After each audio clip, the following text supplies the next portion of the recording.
it does look like a fuel fire, if I'm honest. They haven't killed the power.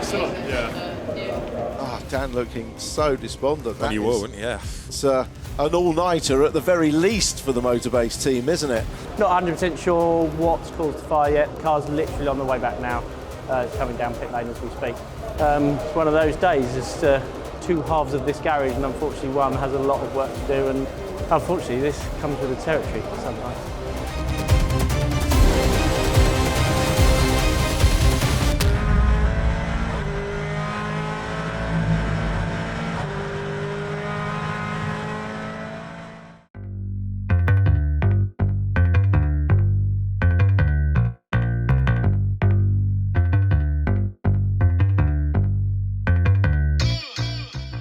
This is British Touring Car Round 1 at Donington Park. New year for us all, but yeah, looking forward to it. For me, it's a big change this year. You know, we're joining BMW and MB Motorsport are along for the ride as well, and you know, it's just a big change. I've gone from front-wheel drive car for the last 5 years in touring cars to now rear-wheel drive, but it doesn't make a difference to me. I drive cars with a lot more power and stuff, and I'm pretty sure I can deal with it fine, and so far in testing it's been a positive, so I'm happy. I think it's going to be a season that's quite unpredictable in the sense that with success ballast going, I think it might shape things up. We might start to see that we can have a few more kind of consistent race weekends, and instead of it being a 20th in qualifying and an 18th in race one and have to fight your way back through, I'm hopeful that actually we might end up with a sort of a weekend of being able to be kind of consistently fighting for race wins. I don't think there's any added pressure. You know, I think myself and Ash, you know, we've both won championships in the past. We know what it takes to do that. And yeah, in some ways you could say my championships are only in a level below, but also, if the wind had blown in a different direction back in 2019, I'd have had one myself in just my second year. So 2019 was you know, a really difficult end to the season. What a fantastic season I had though. You know, only my second year in a touring car, only my second year in a front-wheel drive car, and pretty much nearly won the championship, but for about 13 corners, but who's counting? Ingram one up, so 2 places lost for Camish. The whole Camish! That's Camish, he's off the road! Dan Camish in the gravel! Dan Camish is out of the race, surely! It was an amazing season. I had 14 podiums, which, you know, if you can do the maths, basically half the races I was on the podium, which is, you know, quite an effort really. And it's not about, you know, it wouldn't have changed my life, you know, that's the truth. I would have had a trophy and a pat on the back, but I'd have still been here, sat here talking to you today. So that was the moment that was robbed from me, really. It's such a hard, long year. You need a lot of luck, a lot of speed, and to come so close and have it taken away was, yeah, heartbreaking. I could have had one before, but I'll certainly have one back before I'm done. Yeah, settling in very well. I think the biggest change for me has just been getting used to the car. The team, you know, they're such good guys and girls here. You settle in straight away. They make you feel at home. And I'm carrying over my engineer Craig and data engineer Rob. They come with me from the last couple of years, so it's really nice to have that continuity in some part of the people around me. It's been interesting. I've gone through quite a few front tyres locking up, but hopefully we're at the end of that now, and Rob can give me a bollocking if I do it too often, so that's fine. The way the hybrid deployment will work will effectively just basically take off from where the success ballast was last year. So obviously if we're coming into weekends leading championships, you know, winning races, we're going to get less. If you load another pack, you're going to get more. So I don't think any of us really know exactly how much it's going to change the dynamic of the racing. So I think I've gone into the finale since 2017. I think I've gone into the last race weekend of the year able to win it. So I could do with it at some point. I feel like I've missed out on it too many times now.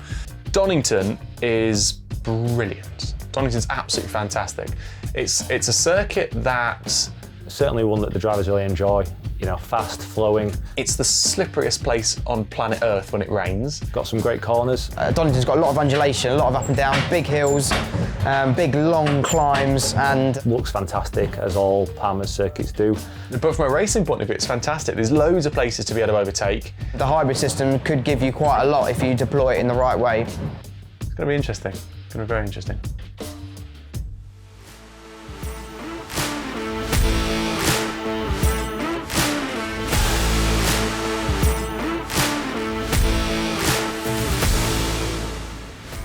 So the qualifying session is underway. The green flag shown, and down the pit road then go the BMWs. Now, what about Dan Camish? He is back in the championship, having won Carrera Cup GB last season. You're riding with him. Him and Ash Sutton, many are calling it the dream team, but you've got two real stars there. Yeah. Having got excited about Jake Hill, he's had a time disallowed for exceeding track limits. Our first time was disallowed for track limits. Be careful, mate.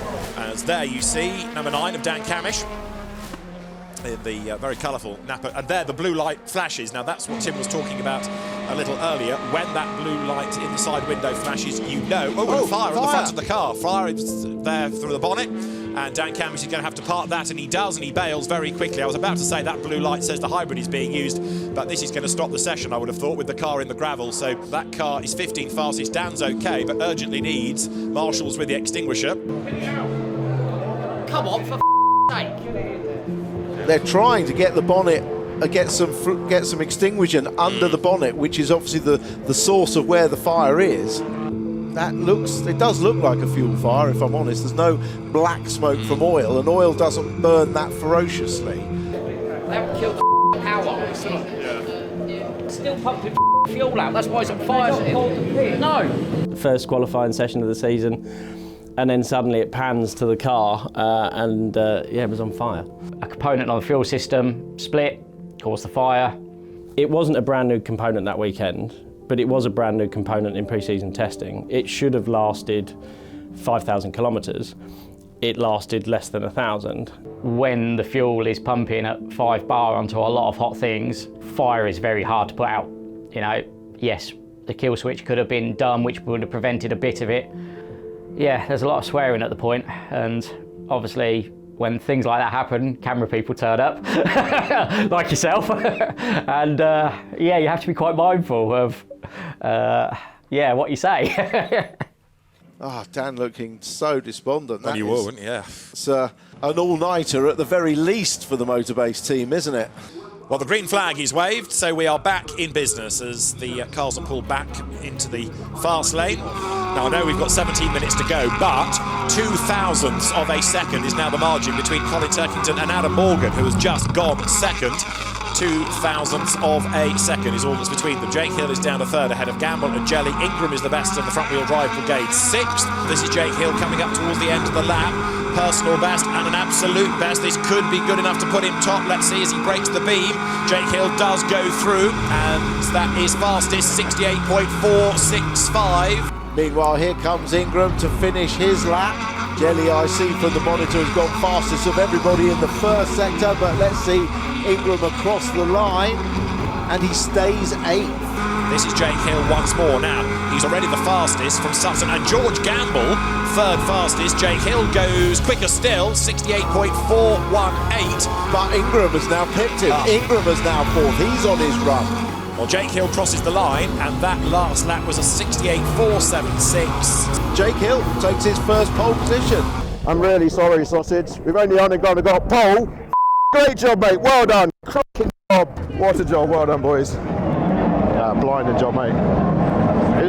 Get in there. Finally ticked it off. So many times. So many times. It was our first pole position, Jake's first ever pole position. So to get that in our first race with the team was fantastic. And we also had issues going to qualifying, and we weren't even sure if we would make the end of qualifying.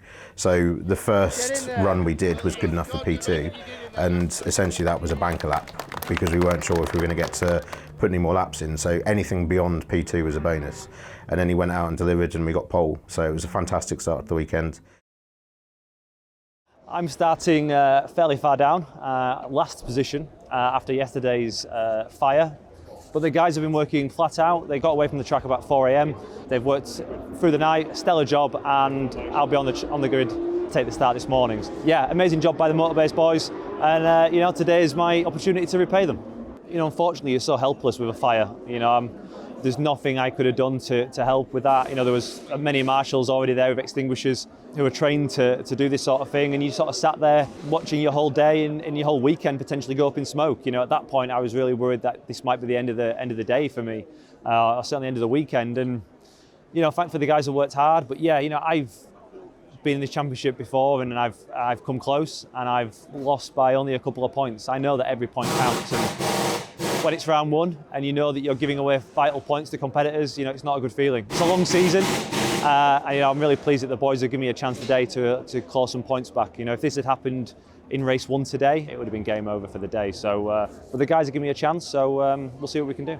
So yeah, qualifying was super close. I was kind of 6th, 7th, 8th, 12th, 8th, 6th. Managed to get a lap that was good enough for 4th. As I say, it was super close. Everyone has a story about qualifying. Everyone's got an excuse as to why they weren't on pole. We've got one as well. I lost 2/10 on my best lap with oversteer. So, you know, it's annoying, but at the same time, it's quite maybe a good thing that we've potentially got 2/10 in the bag that we didn't quite put into the lap time chart yesterday. So hopefully it means that we're going to be in good shape for the race. I've just been doing my warm-up, getting stretched, getting opened up, getting my heart rate up using my whack-a-moles. So I'm looking forward to it. We start 4th, but it is going to be a spicy first race because this is going to be fairly entertaining.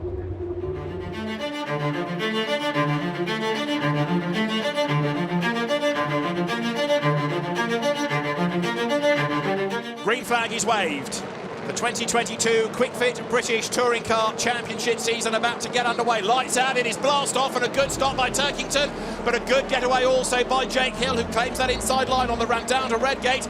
They might be out of the same team. There's no quarter given. Look at this. Absolutely fantastic. They touch. Jake Hill on the inside for Hollywood. The outside through the Craters. The inside for the old hairpin. Jake Hill breaks late, locks up, scrabbles through. He's got the lead. Is he going to go wide? Let's see. Here comes Ingram. He's right on the tail of Turkington, who's on the outside of Hill, and Sutton is right back with the big 4th. Ingram's on the inside, Sutton is behind. They could both go through. This is fantastic racing. He'll break later. Ingram's got the line. Ingram's got the lead, and look, suddenly it's 6, it's 7 for the lead. Fantastic stuff. Just look at the way that Hill has absolutely stormed onto the back of Turkington. And that's pace, that's hybrid. You can't blame the weight anymore, because as Tim has been making the point, it's the same weight. A little bit of damage picked up on the front as he skims through the chicane. It's that tyre rubbing though, isn't it? Yeah. The tyre rubs on the bodywork, so he doesn't want too much more of that. Oh, bit of a slide there, being noticed. We saw that on his quali lap, actually. He had a bit of a slide there, didn't he? The smoke is getting worse off Jake Hill's BMW look, going down towards Redgate, getting smokier and smokier as the bodywork still rubs against the tyre. His hybrid's still working though, because we saw the blue light. Yes, getting it. It's just the, oh, there we go. He's lost that bit. So last lap, mate. This is the last lap. Race win as he comes then now down towards the chicane.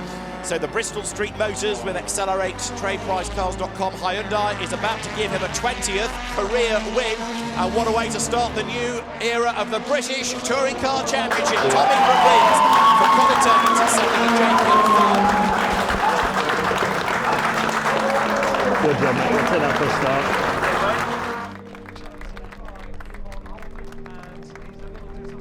Yeah, it's been a tricky day so far. Obviously, we had a fantastic qualifying yesterday with pole position, and then in race one, me and Colin having a little bit of a scrap allowed the others to come through. So it made racing a little bit tricky, and then I also got some damage from a little bit of mixture from Colin and from the tyre stack, which meant that ultimately when we did get back to third position, we got disqualified because apparently the ride height was too low.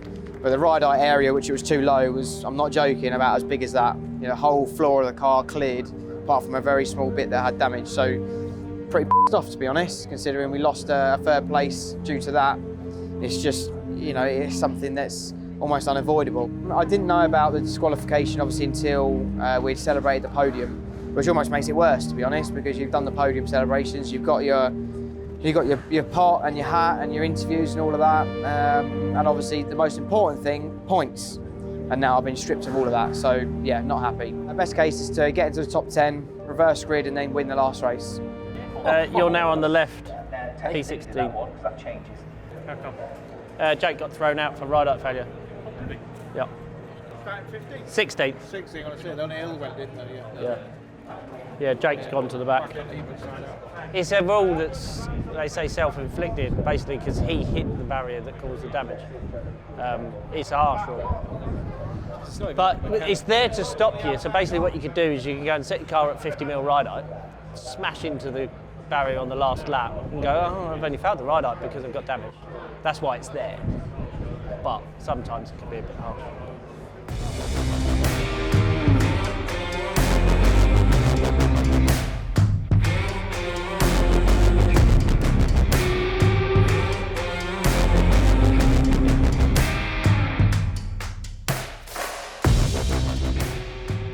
Round 2 then of the Quick Fit British Touring Car Championship is go, and Colin Turkington goes nowhere. Everybody now has to dodge around him. It's going to be Tom Ingram in the lead as the cars accelerate. Jake Hill, another man on a mission now. He was 20th at the start of the lap, and he's surging his way forward. He's now gained 12 places as he heads down towards the chicane. Tom Ingram is still up front, ahead of George Gamble. Gordon Shedden third. There's only 7 tenths between the top two, but Shedden has done the fastest lap of the race. Jake Hill right with them. Now remember, he only has 8 laps of hybrid use. Some of the others around him have got much more. But he clears Camish, who suddenly drops back in the pack. Butcher, Rowbottom and Hill all jump Camish in a straight line. Very close at the front. Shedden is getting very close and looking quite aggressive. Camish versus Plato, absolutely as one. This fight is currently for 12th and 13th places, but it's an absolute zinger of a fight. Down towards the chicane they come. When one's gone, another one's still behind you. That's the trouble. Ingram goes a little bit wide. Shedden commits to the outside for the old hairpin. Wide in, tries to get the undercut coming out of the corner. Both on the hybrid, both the hybrid lights flashing away. They'll still be flashing, going. Look, they're using the hybrid all the way up the hill, both of them. But Shedden gets all the way round the outside. Stark is straight, they come. These are the race leaders then, who now start lap number 14. The gap 3 tenths of a second. Ingram's not going away. Gordon Shedden certainly can't relax, and Camish is in strife. I'm afraid the Ford has slowed right down. Well, that's a shame. This chain, get it back out again, even if it's lap down. Ask him. Ingram knows that Shedden doesn't know when he's using his hybrid, so does he plan to use it when he's not expecting? Come on, boy, last lap. How's he going to try and set it up for a pass? Will he save it all to use down a straight? He's flashing his lights, he's giving it full intimidation. Up towards Coppice, more lights are flashing. So through the yellow flag zone they will come. They're going to be nose to tail, so it's the run now down to the chicane that is Tom Ingram's last opportunity. He is using the hybrid deployment, understandably. He's not quite close enough, is he, to make a lunge up the inside, and so Gordon Shedden turns into the chicane. Ingram could not be closer on the run to the line, but Gordon Shedden is just going to hang on in there for Halfords Racing with Cataclean to win round 2 of the Quick Fit British Touring Car Championship by 0.197 of a second from Tom Ingram. Yeah, good job, mate, well done. Pick up.